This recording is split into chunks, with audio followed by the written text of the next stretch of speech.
E hia mano kaiako, tūmuaki hoki no ngā kura tuatahi me ngā kura tuarua o te motu. Kāore I haere ki te mahi I te rānei, kia tū ai ko te poro tū nui rawa I te hītori o tēnei whenua I te rāngai mātauranga. I whakarere ngā kaiako kura tuatahi me ngā kaiako kura tuarua I o rātou akomanga I te rānei. Kia timatara tā tātou mātai I tēnei kaupapa ki tā tātou tute tōranga pū kia erewera rere kura I reira hoki a ia I te hīkoi nui ki te whare pāremata. Hīkoi tahi ana rātou ki te papa o te kāwanatanga. Poki ana ngā kaiako e te mahi. Being a Māori kaiako especially, there's on top of everything.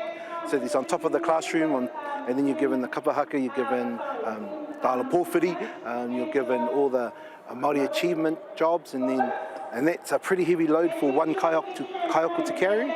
Engari hei tā te minita take mātauranga, kei te mōhio kē ia ki awa take. And I also acknowledge that you want to see progress on the issues outside of the classroom that have an impact on children coming into your classrooms. Ko te utu me te tai o mahi ngā take e poro tūai e ne kaiako ki mua I te whare pāremata.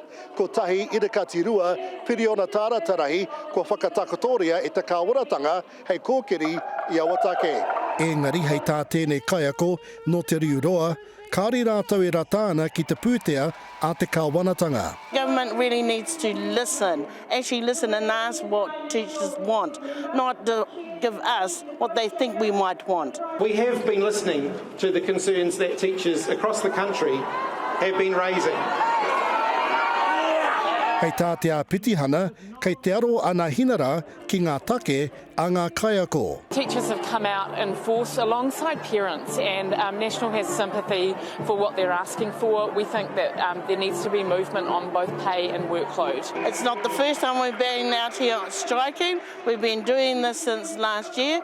We most probably will continue to do it. Ki te kore te kāwanatanga e aro mai, kāre kore he porotehia anō e hārea ki nei. Iruere rere kura te karere.